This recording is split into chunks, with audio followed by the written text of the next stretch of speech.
It's my pleasure today to introduce Garrick Small. Garrick is a property economist with a great many years' experience. He's an associate professor at the current placement at the Central Queensland University, Rockhampton. Garrick did his PhD on the application of St. Thomas Aquinas and Aristotle to the problem of property and its significance to modern economics. He has since continued to solve contemporary problems in property economics using the classical realism of St. Thomas and Aristotle. His scholarship includes numerous articles in Catholic journals and periodicals on Catholic social thought, presentations on Catholic social thought at conferences in Australia, the USA and Europe, and guest presentation to various Catholic audiences. He has taught Catholic social thought at the Lidcombe Catholic Adult Education Centre and is currently engaged in producing a series of presentations on Catholic social thought for online audiences. He's also a really good bloke to know, phenomenally generous, great person in the Chestertonian tradition. Garrick today is speaking on the forging of a social tradition, Manning and Chesterton, and I'll now invite him up to speak.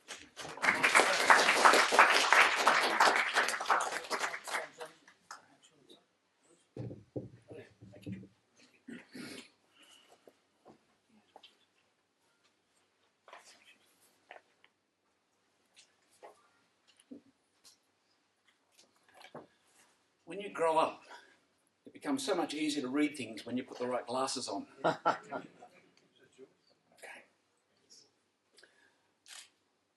Gilbert Keith Chesterton and Henry Edward Manning are two figures that disappeared from the view in the late 20th century, largely. They were both brilliant public figures who excelled in multiple areas of important human action. They were outspoken, irrefutable, world-changing leaders, but today they are largely ignored. Their intellectual sources, their fortitude, their dynamism, came from the one true source, which is truth himself. And this is also the reason, or a reason, why they are largely ignored today. Their lives could be described as devoted to knowing, living and serving God in this life, and they understood that there could be only one God, that God could only produce one true church, and that her teaching alone could solve the many problems of fallen human society. They sought and found that one true church under great difficulty and at no small personal cost. Their lives were devoted to explaining and realising her vision for humanity. For Cardinal Manning, that meant a life of public action. For Chesterton, it was a life of vast and varied literary work. Manning's work earned him critics even within the church, despite the evidence of his alignment with the gospel. Chesterton's literary gift was able to treat great weighty topics with levity, making his own physical bulk somehow look elfin, and disarming his staunchest enemies with the joy of the truth, and a way of presenting that always showed respect and humility. An encounter with Chesterton always leaves you more jolly at the end than at the start, even when he deals with the most sobering of topics. The eclipse of Chesterton is perhaps more peculiar than that of Manning. It is easier for the young to overlook Bismarck or Disraeli or Pope Pius IX than Santa Claus or St. Francis or the Brothers Grimm. Yet Chesterton's detective fiction is more satisfying than Sherlock Holmes. His novels more engaging than Mary Shelley. His apologetics is more insightful and prescient than almost anything in the last 50 years. And his social thought more reasonable than Adam Smith or Karl Marx.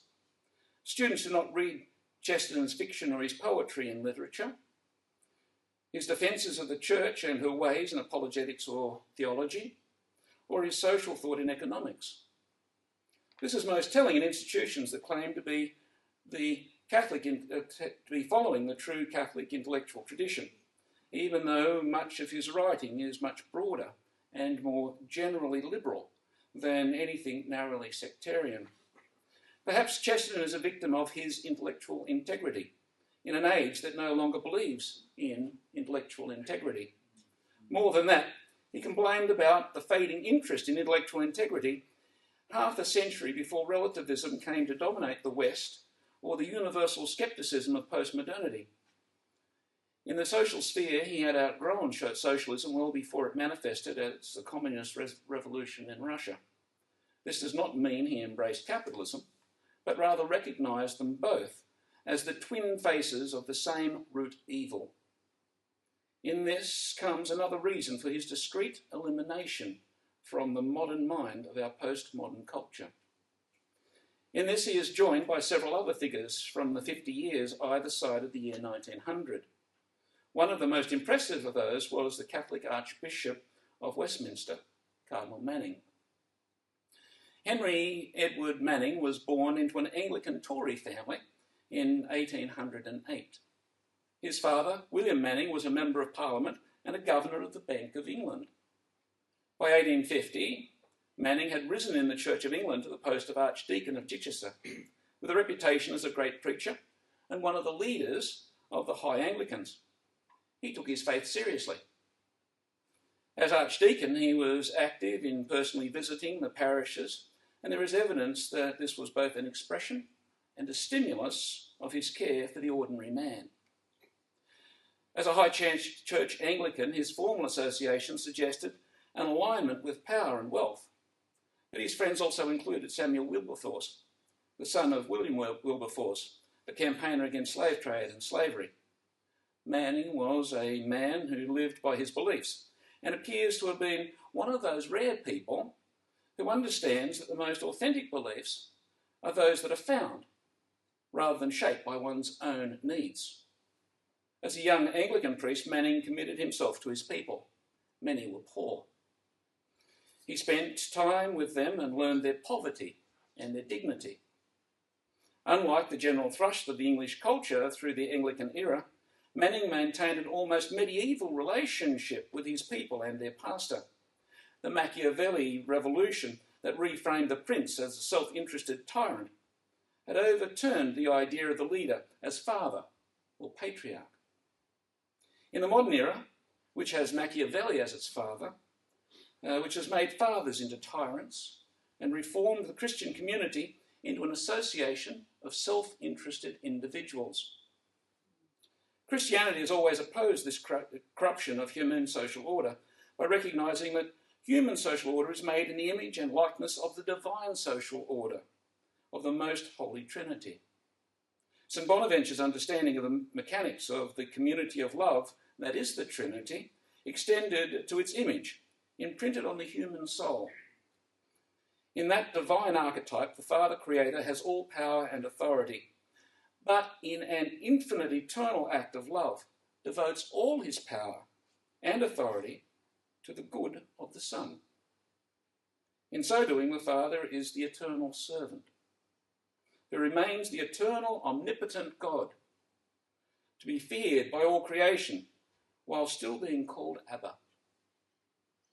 The Franciscan tradition takes this further to recognise that by giving all, the Father holds nothing to himself and is thereby infinitely poor. It is no surprise that Chesterton discovered that the key to understanding God was to embrace paradox. He was not the first. St. Bonaventure's theology ripples with paradox, but so too does the Gospel. Cousins captured this idea in the title of his work, Bonaventure and the Coincidence of Opposites. In the Franciscan tradition, this infinite poverty of God, the Father also becomes the archetype for the seraphic order. Joseph Ratzinger noted with approval the tradition that acknowledges that the Franciscan tradition, spirituality if you like, will provide the spirituality of the Church at the end of history. In this is acknowledged a fact alluded to in Revelations 19, that avarice will be the sin at the end of history. Modernity prefers the thin rationality of elementary empiricism. Power may be observed, but love must be inferred. Love is an immaterial reality that cannot be directly observed despite being the mainspring behind all creation. The patriarch's exercise of power is evident as fact. His love is not. and hence escapes the modern understanding. The Christian ordering of power under love in the service of God is the exercise of authority. While authority subjugates those under it, its exercise is for their good. It is an act of love and an imitation of God the Father. The Machiavelli emphasis on the appearance of good, despite the reality of vice, in the service of self-interest, recognises power, but is incapable of understanding authority. This leaves power as fundamentally problematic to the modern mind. There are two solutions to the problem of power once the obligations of authority are stripped from it. One is to sanctify raw power as somehow the shadow of authority and argue its raw exercise as somehow the will of God. The other is to oppose power in all the conventional places it is found by the revolutionary reformation of power in the hands of those under it. The first cuts power loose from its moral bonds by claiming it to be its own moral end. The second seeks to neutralise power by preventing its concentration, and in so doing atomises society into factional conflicts. Both have anarchy as their end.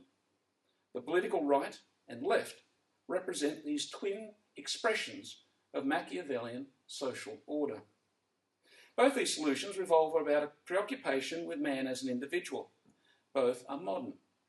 Both ultimately believe man is driven by self-interest, and both are poison for civilization. In England, power was cut from authority when Henry VIII cut from Rome. Henry's church was no more than Henry's church. It was not the Christian church, despite retaining some of its accoutrements. Its distinctive features were those that marked it apart from the church Christ had founded. That is, Henry's church was Christian to the extent that it retained principles from the Church of Christ, but something other than Christian in all that made it the Church of England. The English have never been totally comfortable with being Anglicans. It has suited some. Cobbett, despite being Anglican, painted a graphic portrait of how it suited Cranmer. The Anglican hierarchy seems to have had its share of Cranmers, but it has also been blessed with its share of Fishers. That's Bishop Fisher. The other one, the saint. The established Church of England has long been a comfortable commercial affair with benefices and the support of the state. Unlike the church founded by Christ that relies on apostolic succession to maintain its authority, the Church of England relies on the monarch and the English Privy Council for direction in its faith and morals. On critical issues, its faith and morals have more to do with the interests of the king and the members of the Privy Council than with the will of God. It was into this hierarchy that Henry Manning was born, and within it he rose to prominence. His objective was primarily the service of God, which he was brought up to believe was the object of the Church of England. There are certain things that can be known about an authentic religion using no more than the light of reason. These include the necessary existence of a unique, omnipotent and personal God, the objective nature of truth, and the unchanging nature of the essential principles of faith and morals. From these, the authenticity of the gospel may be deduced, and from that, the necessity for a single Christian church as the vehicle of salvation for all people. Manning was content to accept that the Church of England was a branch of that single Christian church, and that its traditions and teachings contained the directions one must follow in order to achieve one's final end, the beatific vision. These included the efficaciousness of the sacraments, beginning with baptism, and this is one of the reasons that Anglican ministers retain the title priest, unlike the nonconformist Protestant religions that use an array of less specific terms to denote their religious leaders. One Anglican priest who tested this distinction was George Cornelius Gorham, whose views on baptism were, in Manning's opinion, more like a nonconformist minister than the constant tradition of the Catholic Church or the Christian Church. Manning was not alone. The Anglican bishop, Henry Phillpotts, was sufficiently concerned that he denied Gorham a post as an Anglican vicar to a small village in Devon. Gorham contested the matter, first at an Anglican ecclesiastical court, and then to the Privy Council. that eventually found in Gorham's favour. Basically, Gorham didn't believe that baptism did anything. It wasn't really a sacrament. But the Privy Council decided that Gorham was right in 1850. Manning considered the matter of baptism fairly straightforward, but the fact that a civil court could rule on ecclesiastical matters caused him to doubt the legitimacy of the Anglican religion. To make his loyalty to his church more difficult, Manning was moved in circles touched by John Henry Newman's Oxford movement, and despite the latter's succession to Rome in 1845, Manning upheld its earlier aim of returning the Catholic religion, returning to the Anglican religion, many of the traditions and practices that had dropped in the 16th century. The Privy Council's apparent authority over the Church of England, especially when exercised to force it to embrace highly problematic theological ideas, proved too much for Manning, and he followed Newman's lead and in 1851 entered the Catholic Church. Like Newman, he was soon ordained a priest, and in 1865 was raised to the position of Archbishop of Westminster. 10 years later, he was created a Cardinal. His achievements in both churches were substantial, though it was as a Catholic leader that he exercised most influence. He had always had an interest in education, and this was carried into the church to greatly expand Catholic education in England. As Archbishop of Westminster, it fell to Manning to build the Catholic Westminster Cathedral, and as a public figure, he was instrumental in settling the London dock strike of 1889. The innocent and the weak were those that Manning devoted the exercise of his power to as the most influential Catholic in England. His considerable personal capacities as a speaker and leader, his background amongst the influential in England, combined to augment that power considerably. His exercise of that power was as a servant, a true patriarch, exercising his fatherhood in the image of God the Father and in the Franciscan sense of generative love. His interest in industrial relations, however, found permanent expression in an area that does not bear his name, nor originate from his country. As a Catholic ecclesiastical leader, Manning enjoyed good relations with Pope Pius IX, and later his social views were influential in informing Pope Leo XIII in the writing of Rerum Novarum, which was issued 2 years after the London dock strike. The encyclical was pivotal in many ways. It stands as the link between the long tradition of scholastic moral thought on economic issues and the practical needs of the industrial world. It also provides a pivot point between the twin modern economic eras of liberalism and socialism. It connected theology into economics at a time when the world was chafing to assert that economics was an independent, positive science.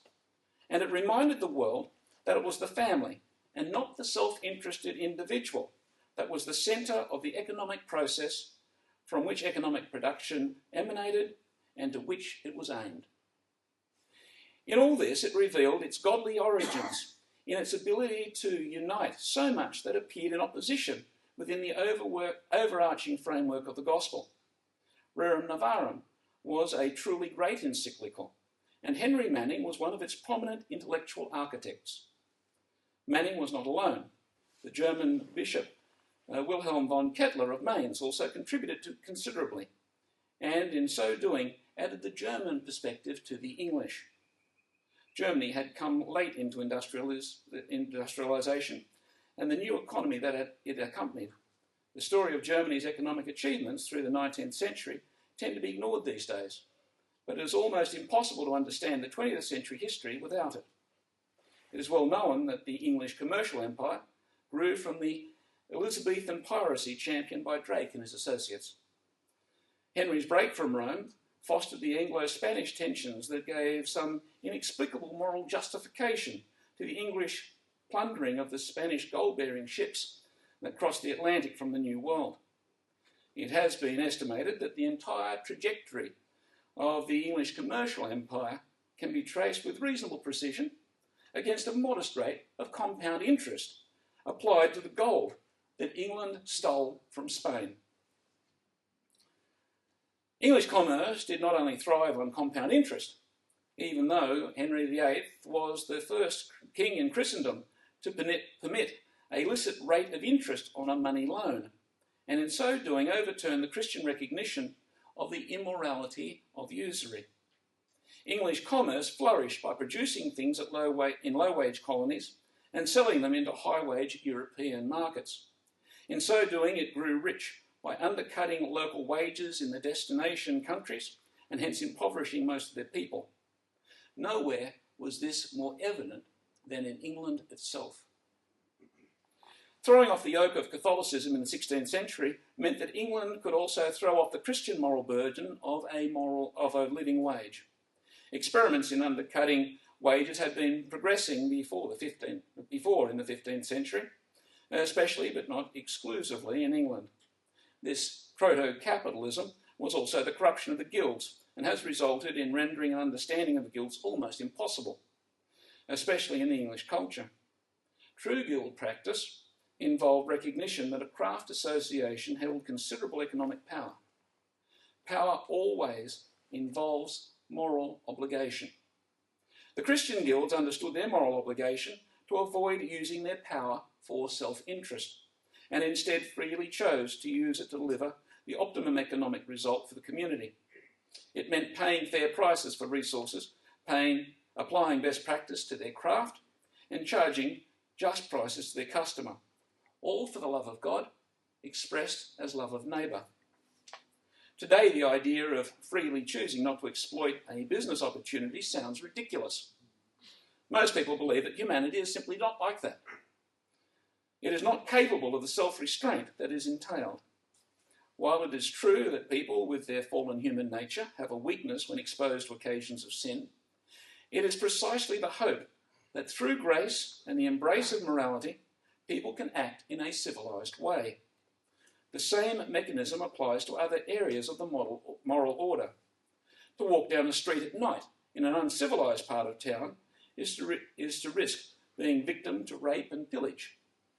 But in a civilised part of town, those about might have the same physical strength and animal inclination, but they distinguish themselves by being protectors rather than exploiters of the weak. That is, civilisation is marked by persons who use their power within the order of moral self-restraint, and humanity is capable of civilisation. Christianity is the great civilising power, which is perhaps why its corrupted forms distinguish themselves with cultural expressions that corrupt civilisation. This is evident in our time with the corrupting effects of contraception. Chesterton recognised that the Protestant religions were Christian heresies, making it no surprise that they would embrace contraception following the Anglican Lambeth Conference of 1930. The Protestant religions began coincident with the dawn of modernity, and this coincidence is perhaps no coincidence at all. Modern thought flourishes within the Protestant religions, and Protestant religions flourish on the intellectual foundation of modern thought. While they need each other, modern thinking, when applied to Christianity, is known within the Catholic intellectual world as the heresy of modernism. Modernism was described by Pope Pius X as the culmination of all heresies, and so it was. It can be evident in many different forms and different degrees. Protestantism, in its many forms, is intelligible as a set of modernist expressions. Likewise, within the Church, many species of modernism have erupted from time to time. Some go back to the dawn of modernity and can be seen as aberrations in Catholic culture that put the individual before the common good and the exercise of power for the good of the self at the expense of the community. Nowhere is this more evident than in commercial relations. If we can be civilised with respect to any aspect of the moral code, then we can be civilised with respect to all of it, including commercial relations. The corruptions of the guilds in the 14th and 15th centuries, which are now seen as proto-capitalism, or the avariciousness of the Spanish conquerors in South America that marred the transmission of Christianity to that continent, are all instances of modernist corruption of commercial morality, despite occurring within Catholic communities. The ascendancy of Protestantism was fuelled, at least in part, by liberation from the Christian moral order, which is really only license. The German princes who followed Luther sought license to rule without the moral oversight of Rome. The merchants wanted the license to abandon just wages and to be able to practice usury, along with the bankers. Luther himself practiced his liberation from the confessional in carnal excesses under the slogan, "Sin strongly, but have faith more strongly." Heresy can be viewed in many ways. It is usually based on taking a truth from the Catholic religion to some unbalanced or imbalanced excess. The truth a heresy secures, in truth, it secures its general acceptance. The license of a heresy provides its leaders with the license to exercise their power as individuals and not as part of communities modelled on the Blessed Trinity. Heresies usually include rejection of the pre-existing theological and moral thinking of a balanced religion. In the case of modernity, this meant rejection of the scholastic doctors, especially St. Thomas and St. Bonaventure. To be effective, the heretic must either claim that he is either perfecting the pre-existing thinking or exposing and dealing with its hitherto hidden errors.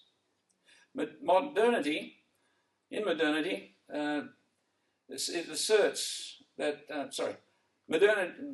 philosophy asserts that it does both. Moderns pride themselves as standing on the shoulders of giants, and in so doing supposedly appropriate title to their achievements and take them further. Curiously, they do this in practice by ignoring them, or misrepresenting them, or claiming that they have discovered their true meaning, which just happens to make studying them unnecessary. Cardinal Newman came into the church discovering that to be deep in history is to become Catholic, and this was to be the path of Chesterton and Manning. In Chesterton, this path back to the pure sources of Christianity took him back to when his church separated from the true church and the integrity of the medieval doctors. His mastery of St. Thomas's thought is well known in the accolade paid to him by the great Thomist Tian Gilson, who confessed that despite his learning, the insightful, common-sense appropriation of the angelic doctor by G.K. surpassed his own. Manning appears to have followed a similar trajectory, perhaps aided by the late 19th century Catholic respect for the angelic doctor that culminated with Pope Leo XIII's recognition that St. Thomas's thought was the measure against which any Christian intellectual innovation must be measured.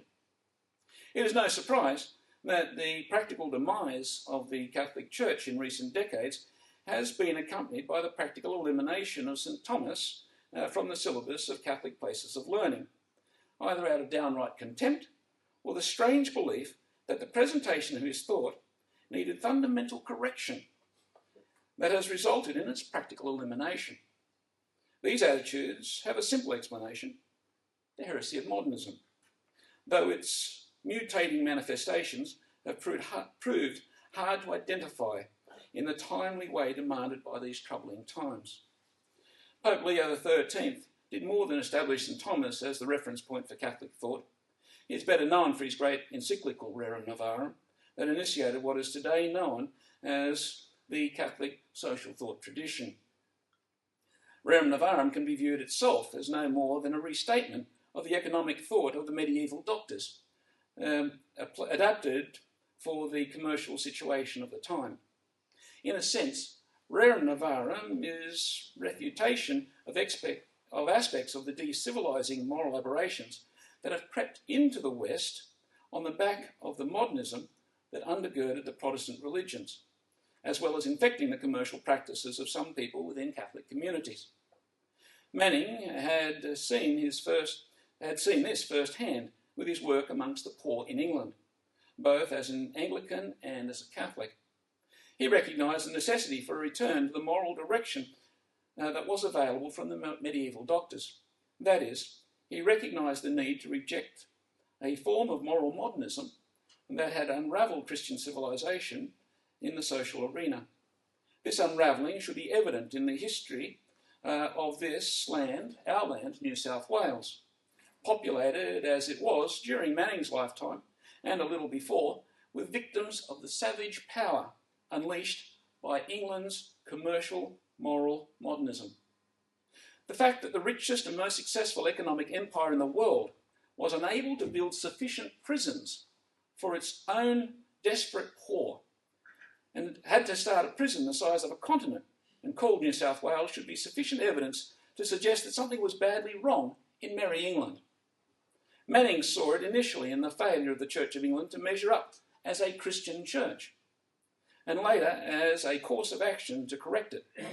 His insights are acknowledged to have contributed in no small measure to the moral logic adopted by the Pope and published as Rerum Novarum. Rerum Novarum, therefore, can be viewed as partly the intellectual manifestation of Manning's practical work with the poor. It begins with a relatively short introductory survey of the problem, which can be summarised by Pope Leo's recognition of the rapacious usury that was causing so much hardship for ordinary people. This was followed by a brief but potent rejection of socialism, then a detailed denunciation of what is now called capitalism, that the Pope identified as a massive problem, followed by a remedy that was simply evangelisation and a return to the true religion. Within its substantial content, it can be viewed as a restatement and development of questions 66, 77, 78, 129 and 134 of the second part of St. Thomas's Summa Theologia. And I'll go into the details of that another time. To this were added some references to medieval social organisations and the importance of evangelisation as a key to a civilised social order. The political left and the political right are intelligible within questions 66 and 77 on property and price. In both cases, Aristotle's dictum, which was stat and media, provides the key to the Christian order. In the case of property, virtue stands in the middle by requesting property to exhibit both private ownership with common use, another one of those Catholic ands. With respect to price, it is a moral obligation on both parties not to exploit the other in transactions despite the power to having to do so. In both these cases, it provides an explicit, objective and knowable moral principles that may be used to design particular social economic systems. Being fundamental moral principles and not turnkey economic systems, solutions, not being a simple economic solution, has proved a challenge for economists who tend to think in terms of systems, and especially the two systems that have dominated recent attention, communism and capitalism. The twin rejections of the economic prescriptions of what is now identified as the political left and the political right was not contentious in the late 19th century. Chesterton wrote a considerable volume on these twin evils and personified them especially when he spoke about Hudge and Gudge. These represented big government on the left and big business on the right, both greedily seeking to exploit the ordinary person, Jones, who was simply wanting to live by honest hard work, raise his family and serve God humbly in his state of life. Cardinal Manning, in his defence of the poor, was not promoting socialism, but more social behaviour from those who held economic power. It could be described as a more self-restrained exercise of their economic power. This did not stop his detractors from tarring him with the socialist brush, as though these were the only alternatives available. This is part of the modern condition and comes from the nature of modern thought. It has become even more common over the last century. To understand it, one must appropriate the connection between economics and the metaphysics of creation. Modernity is based on the empiricist belief that the only things that can be known to exist are those things that are apparent to the senses, which makes the Big Bang the most likely source of existence, and people are the result of the evolutionary chance collision of atoms. From this follows the anthropology and morality of self-interested individualism. Elizabeth Gross described the responses to this condition as either that of the slave or the tyrant. These alternatives produce the two modern political alternatives. The tyrant wants the freedom to exploit others, and this has given rise to the British liberalism that was the dynamic for the British commercial empire. Its other name is capitalism. The slave, or victim, seeks to wrest power from the tyrant by vesting economic power in the state, as communism. Chesterton's Hudge and Gudge are both modern and exhaust the political and economic possibilities for modern man. They are both inhuman or perhaps subhuman.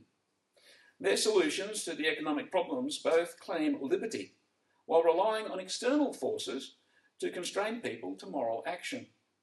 The capitalist relies on the external forces of the market, while the communist insists on the external forces of the state. Pope Pius XI described these twin moral obligations as twin rocks of shipwreck in Quadragesimo Anno. More incisively, he had early identified them as representing variants of moral, juridical, and social modernism. In his first encyclical, Ubi Arcano in 1922.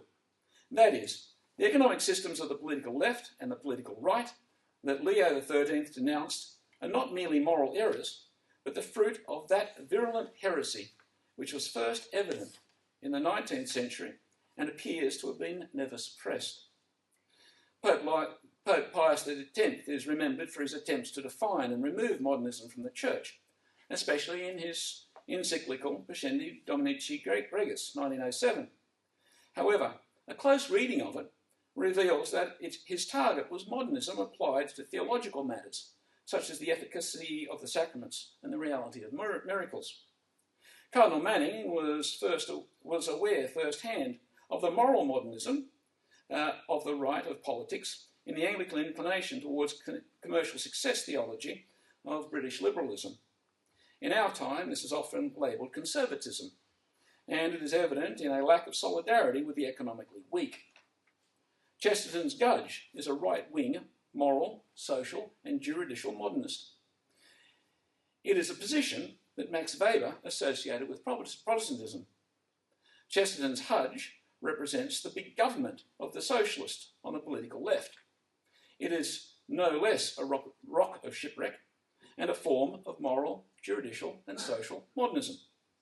In recent times, it has been seen in liberation theology, and its adherents within the Church are often labelled progressives. It was denounced no less vigorously by the early social encyclicals of Leo XIII and Pius XI, but it tends to live on. Cardinal Manning was content to militate for concessions for the working poor in England. That solution was not quite as elegant as inspiring those with economic power to exercise self-restraint for the love of God, but to the extent that he negotiated as a powerless religious leader, perhaps there was some element of that inspiration amongst the outcome. His approach was neither left nor right, but in solidarity with suffering humanity. It may have appeared as a compromised third way between the poles of left and right, but it really conceived of human society in a totally different way. A century later, Pope Benedict XVI would recognise that economic justice was a gift that the strong give to the poor. In this light, Christian economics can be viewed as a gift economy between persons connected with Christ compared with the contract economy of the self-interested individuals of modernity. Chesterton uses these same principles to conceive of a different solution. He recognised that widely distributed private property could achieve the same Christian outcomes for society. On the surface, this appears to slip into the era of utopianism, as some sort of magic economic adjustment that would automatically solve the economic problem. It is not. Widely distributed private property requires self-restraint to achieve and to maintain. To the extent that it requires self-restraint, it requires explicit moral action. It is a different and perhaps more developed solution. It illustrates that more than one solution exists and could exist. The Christian feudal economy of the Middle Ages can be shown to be yet another. It might be noted that both Chesterton and Manning were English, and so were both immersed in English culture and perspective, like the rest of us perhaps. Manning's father had been a senior part of the Bank of England, and both their educations would have included the English historical perspective. England had been using history for half a millennia. By the time Chesterton and Manning were... England had been using history for half a millennia as a political weapon. That's what I meant to say. For half a millennia before Chesterton and Manning were taught it. In Australia, the Catholic bishops of the late 19th century began the Catholic school system largely on the basis of what they perceived to be the pernicious errors of the English history at the time. It hasn't changed very much since then. Henry VIII needed to rewrite the history of the monasteries in order to sack them. And a year and somewhat later, Elizabeth I had encouraged the formalisation of a fictionalised history to support her reign.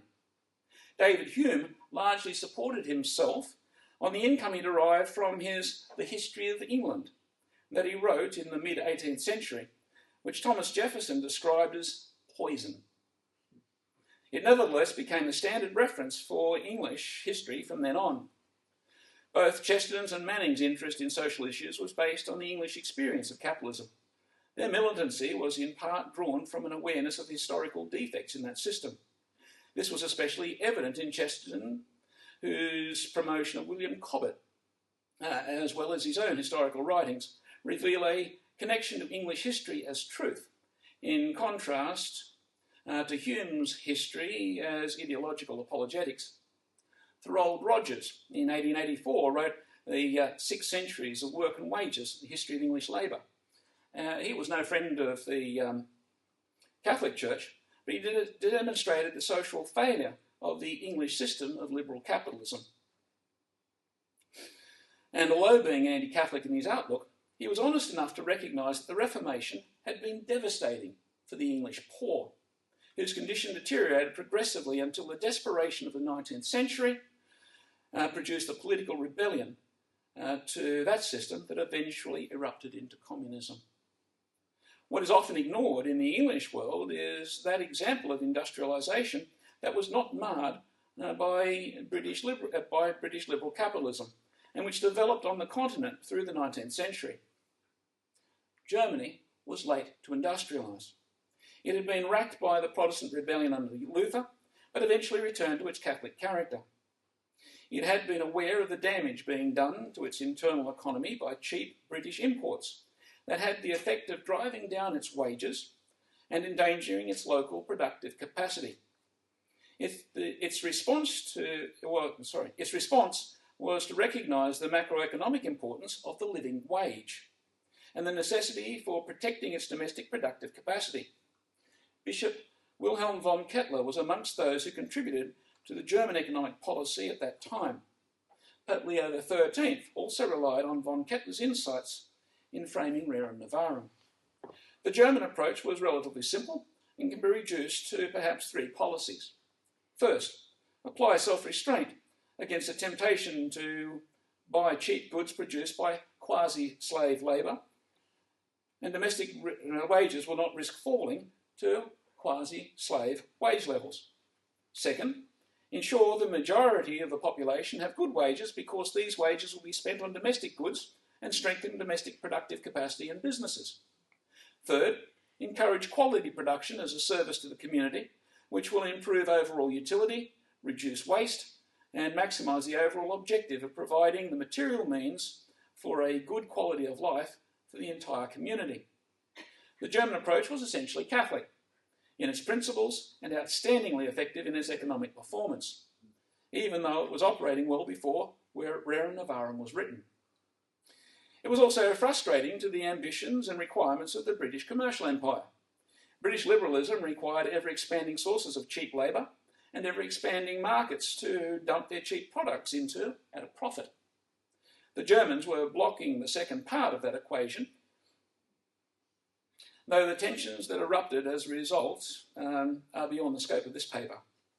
Suffice to note that the German economic solution was yet another practical system built on the foundations of long-standing Catholic economic moral principles. Overall, von Kettler demonstrates that Manning and Chesterton did not so much forge a Catholic tradition as present it to a Catholic audience. It was in England that mercantile capitalism found its most successful home, even though some Catholic countries also indulged in it. It was also in England that Karl Marx wrote the Kapital, since it was there that the evils of that system were most apparent, even if Russia was to go on to be its first political disciple.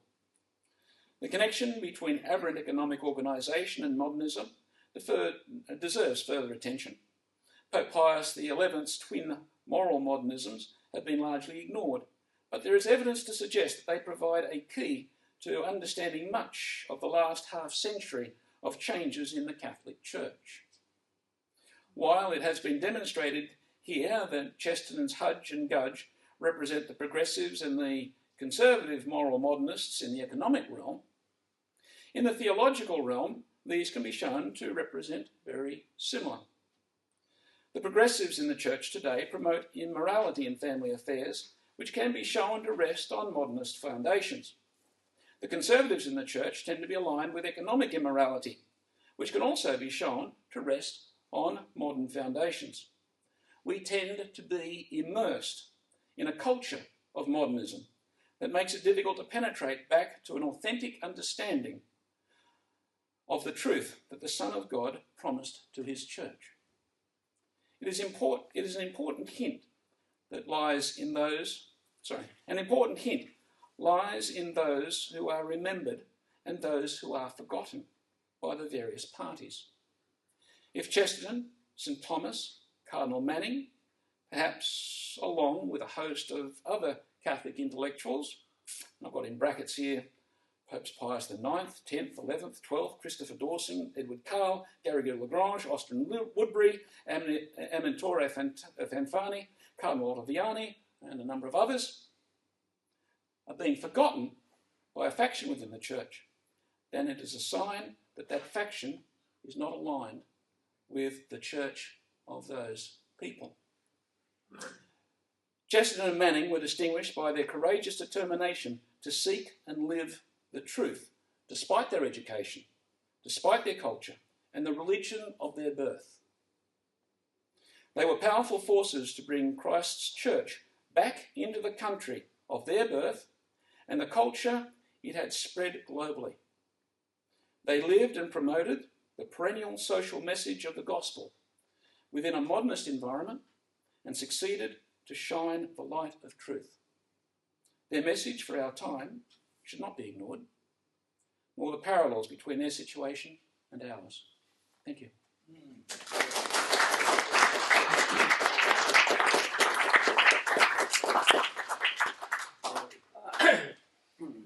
Thank you, Garrick, for that fascinating, thought-provoking paper. We now have time for a few questions. I think I might just jump in with the first one. Now, you've described yourself as practicing Catholic social teaching by stealth as an academic, encouraging that. And I wonder if you have any comments for us on how to bring this into the fore in this current Australian political discourse. You ask hard questions. The reason I teach Catholic social thought by stealth is my employer is a secular university, and so I don't have any alternative. I also spent a little bit of time teaching in a Catholic high school before I started at the universities. And oddly enough, I found it the most difficult place to practice my faith I have ever experienced, including construction sites sort of occupied with Hell's Angels and all sorts of dreadful people and stuff. I think we do live in a world which doesn't understand and in some ways has been brought up, almost inoculated against Christianity. And as a result of that, if you're going to be teaching Catholic social thought, I'm fortunate enough I don't have to teach theology, I just teach economics. But the nice thing about Catholic social thought is that it works. In my area, in property economics, in real estate if you like, I've been able to apply St Thomas, I think, quite successfully. And I don't tell people very often that I'm teaching St Thomas or using St Thomas when I do a consulting paper or something. And I've applied it in a number of other places, such as customary title issues and things like that. But the reality is that Catholic social thought is not Catholic. It is simply in conformity with the nature of humanity. The Catholic Church happens to be the best custodian of an understanding of humanity, creation, and its relationship with God. And so, as a Catholic, I guess I might be promoting my own kind of interests, but I'd say the lovely thing about being a Catholic is you can be free to do good science. If I was a biologist, I couldn't be free to do good biology if I wasn't a Catholic, because I'd have to pretend that human life doesn't begin at conception. As a cosmologist, I can't believe in creation, because I'd have to work out some strange physics or some strange story to account for where we came from. And we can go through all of the others. When it gets to the moral sciences, and they are sciences, I have to actually deny the fact that philosophy is a science, that morals is a science. I have to sort of reduce it down to some sort of subjectivity. And so there's a tremendous freedom that you have, I think, as a Catholic thinker. And I think that's one of the reasons that people, especially like Chesterton, but there are a number of others, sort of came to the Catholic Church because of the freedom it gives you. It's a bit of a difficulty and something that I kind of grapple with to a certain extent. I'm one of those sort of odd Catholics who believe in purgatory. And it occurs to me that if I've gone through my life being fairly successful, solving the world's economic problem, well, not really the world's, but the academics tend to get a bit vain, by sort of covertly applying Catholic social thought and covertly sort of teaching, Catholic perspective to the way that humans should react to each other. I'm going to get up and I'm going to be, nose to nose with St Peter, and he's going to say, well, that's fine, small. You've been sort of telling him the truth, but you haven't told her where it came from. And that scares me, right? Because one of the problems is, you see, we no longer teach Catholicism. If you look at the social, especially the early ones, they always finished with the solution is evangelization. You don't go out and sort of teach some economic system, right? Pope Leo knew that you had to return to the Catholic faith. What's the 20th century been? This systematic elimination of Catholicism from the West, and really from the globe's culture. Right? So I'm a failure. I know how to be a spy, but I don't think that's really what the good Lord wants of us.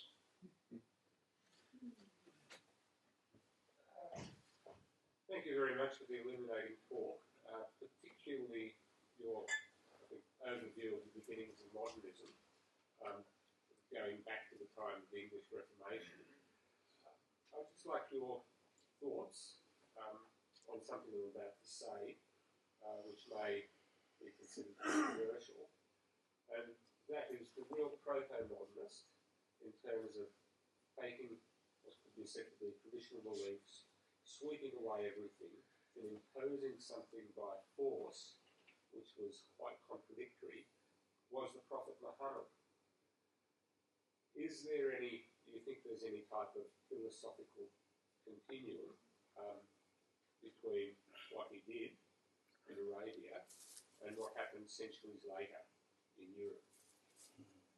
I think one of the nice things, or many good things that Dr. Morrissey sort of spoke about was the way that heresy is a good idea taken too far. Now, there is a line of thinking that Islam is a Christian heresy, or can be interpreted that way. Sort of picked out some good ideas from Christianity, right? Story of Abraham and a bit about the story of Jesus, and Catholic social thought, obviously, sort of is alive and well very much in Islamic thought. But then he used it for his own political purposes and all the rest of it, and all the, his wives and all the rest of it. So it's definitely a heresy. Other people might be better at this than me. Theology is really not my area. I don't think... You see, the curious thing about Islam is that its adherents appear to accept the notion, like some of the notions we're talking about here, objective truth, Oddly enough, you can talk to a Muslim and agree on the nature of objective truth far easier than you can with a Protestant. Right? But their heresy is in a different direction. It certainly gives the Islamic leader or activist or what have you an awful lot more control. There's an interesting story about the origin of the word assassin that goes back to, and some people might know the story of this a little bit better. Apparently there's an enterprising Muslim chap who used to drug young men using hashish, the marijuana derivative, and they'd wake up after their drug sort of thing, and they'd be surrounded by these beautiful virgin, and sort of this garden and all the rest of it, and they'd spend a week or two there, and then he'd drug them again, take them back, and lead them to believe that they had a taste of heaven, right? And then he told them that to do the will of God and to get to heaven, all he had to do was go out and sort of do these things, and so he'd then send them out on contracts to take out, influential people and get paid a lot of money for it. So this fellow basically used Islam to knock people off without anything to do with the religion. That kind of opportunity is just one of many that Islam has given birth to. But I mean, there's an armful of Christian heresies too. It's just endless number of them. I thought Chesterton had the idea of a third way in relation to the economy, and he was talking about distributism, I think he called it. But we've got no further down that path. Yeah. And how, I mean, we know what's on the left, we know what's on the right, we know capitalism, communism, but then third way has been a very difficult one for human nature to go with. Distributism is widely distributed private property, and so I didn't use the term when I was talking, but basically people that are familiar with Chesterton would kind of know that what my definition there was kind of code for distributism, which is a bit of a lumpy word to describe. Distributism is an economic system based on widely distributed private property. Chesterton and Hilaire Belloc were pretty much, outstanding advocates for it. It got sort of started in sort of pitches and patches, and unfortunately hasn't turned in the kind of results, I guess, that a lot of people were hoping for. The cooperative movement, which was kind of fairly significant in the 20th century, is probably the best example of it in action. And of that today, people talk about Mondragon in Spain, which is still very, very powerful and very successful. Now, I think the problem is that you can't get an economic system to work like automatically. The absentee watchmaker, all that sort of idea, the deist idea of enlightenment, it doesn't work. And this is one of the problems with the neoconservatives that get around today that are kind of plugging capitalism as a Catholic solution. There's this naive belief that you simply free the market and everything will sort of work out. The problem is you always need active pursuit of a moral order. You need objective morals that you can actually say, this is what I've got to do or not do. Now, the problem with distributism is that while the concept is good, I don't think the importance of actively living it or promoting it sort of quite got the momentum that it needed. Okay, that's my sort of take on it. I agree with you. It's sort of dangerous because if you're kind of keen on Chesterton, and I know a lot of the people in this room are, there's like, well, why doesn't it work, or all that sort of stuff, and you must believe in if you love Chesterton. Well, I love Chesterton. I think that he wasn't able to get the kind of community that was strong enough and Catholic enough to be able to live it, and that's really why the German example. And it's curious because you see the Germans. Economic performance in the latter part of the 19th century, early part of the 20th century, kind of written out of our awareness. When you read about how well the German economy industrialised,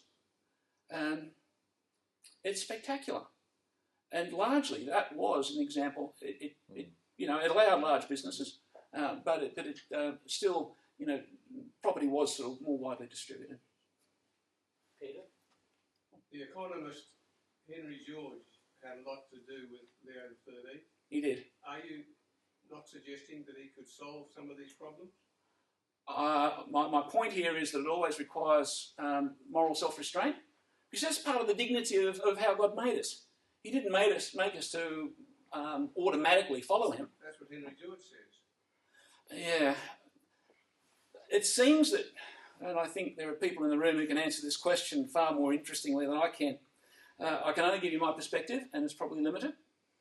It seems that Pope Leo XIII probably misunderstood some of George, and I think George was a bit too optimistic in terms of his solution, and I think, and we're getting a little bit of a technical issue here too, so if people get bored with this, I'll try to keep it short. Henry George advocated a solution to the economic problem that involved, it's hard to summarise it, but it had to do with using the value of the productive value of land itself as a site for the community, and it recognised that in a sense we don't own property in the way that I own my fingers and toes, right? And so if the community gives value to land, then the community is the natural owner of that value. So if, you know, go down the street here at $1 million house, well, the house might be worth almost nothing. It's the land, right? And where did the value of the land come from? Well, it didn't come because it cost $1 million to make it. God made it. He gave it to us free, right? So the Georgia solution largely revolves around recognising that nexus, and I think it's very sound. In the Gospels, you've got the evangelist St. Luke sort of talking about use mammon. In the parable of the bad steward, you know, the chap who wrote down his master's debts, right? And God sort of says, "How can I trust you?" Basically, this is paraphrasing, with things which are not yours, right? If you're not going to behave well with the things that are not yours, how can I trust you with the things that are yours? Right? Now, I think a Georgist can read that comment on that parable, and interpretation of the parable, as saying, well, the land is not yours. You should be using it. Remember the bit that comes after is, you should use mammon, that painted thing, to win friends. Right? Henry George could probably rephrase that in terms of use land, which we use in a tainted way, to win friends. And so that sort of social use of land is really important. We don't own land. We are associated by convention. St. Thomas, I think, is very good on that and very balanced. So I'm sorry, I haven't bored other people. Yep. Garrick, you mentioned the good example of Germany in your talk and also answering questions, and the work of Kepler. Yet Chesterton was asked if he could nominate one person whose influence was negative on Western society.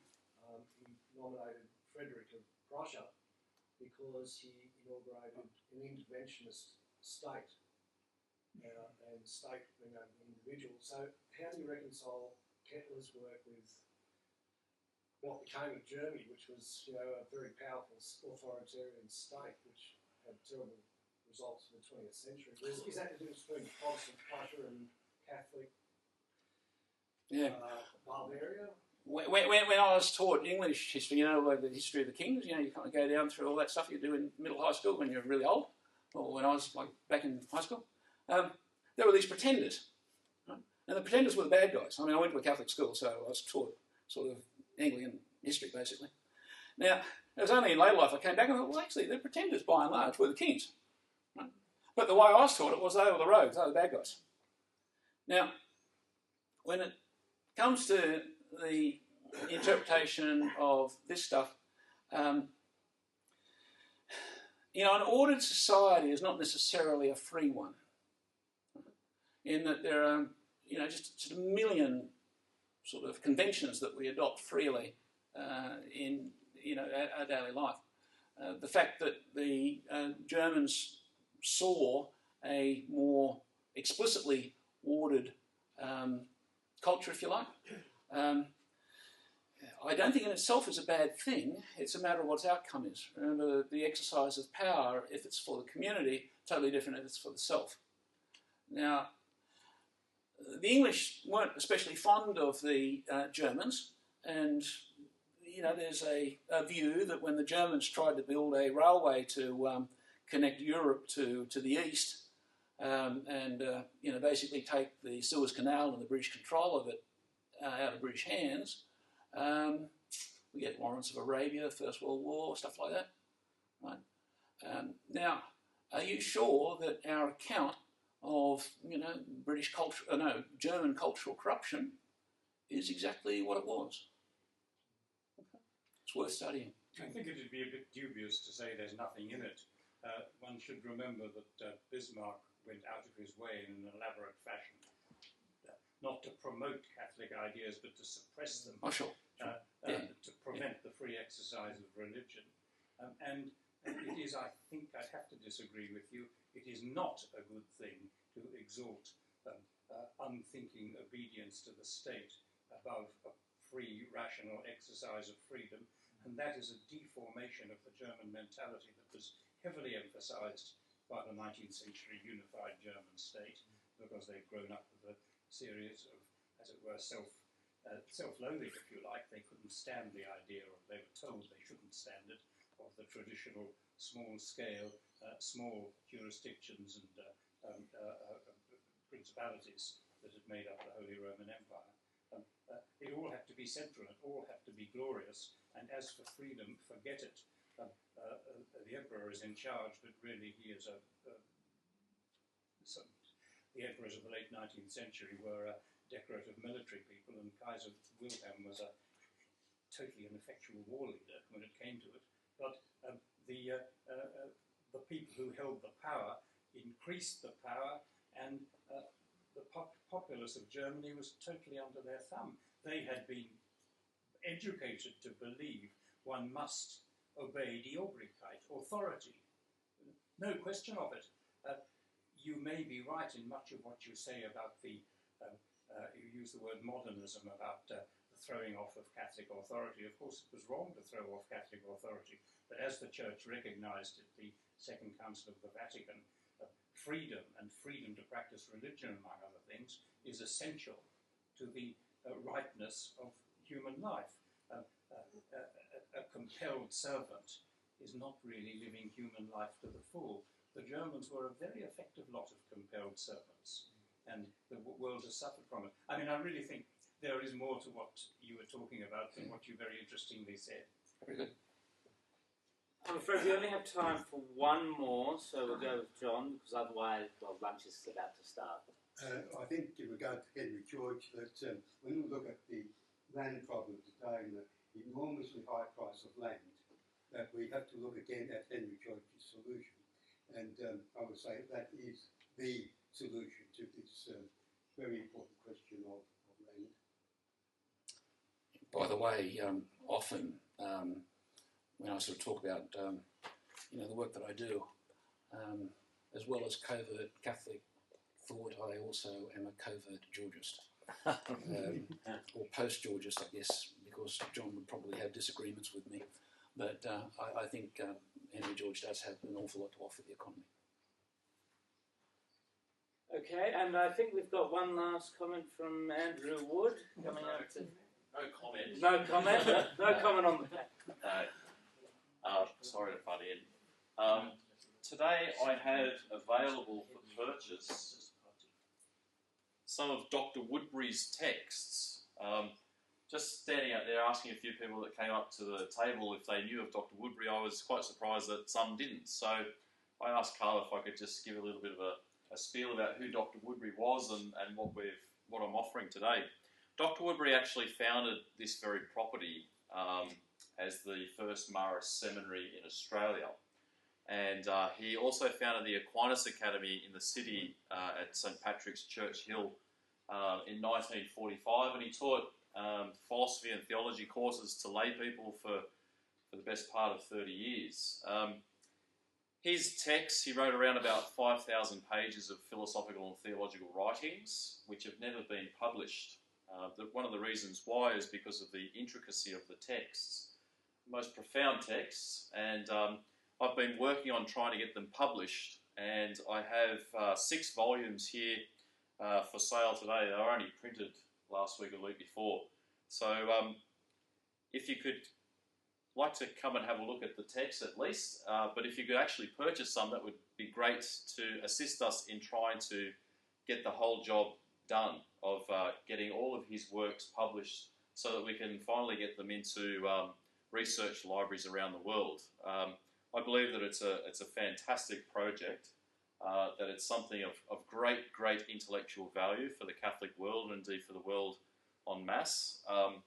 But it's an extraordinarily huge task too. What I've got in my hands are the 6 texts that I've got available today, and they would have taken me hundreds of hours to formalise. His original manuscripts had no footnotes, no bibliographies, so all of his quotes, all of his references I've had to go and recite, correct them if necessary, put in proper scholarly footnotes, build bibliographies, and then all the intricacies concerning the structure of the text itself, to computerise that is just a huge task. What I've got here are just some of his minor texts. His major philosophical writings are huge. So he was acclaimed in his own lifetime as having written one of the greatest courses in philosophy in the English-speaking language. So if you can assist with coming and purchasing some text, that would be wonderful. Or if you'd like to know more about Dr. Woodbury and what he did, come and have a look. Thank you. Thanks, Andrew. Thank you very much, Andrew, and thank you very much, Garrick, again for your presentation. So we'll give Garrick another hand. And now we break for lunch. Wow. And I'm sure there was plenty of opportunities to keep the conversation going.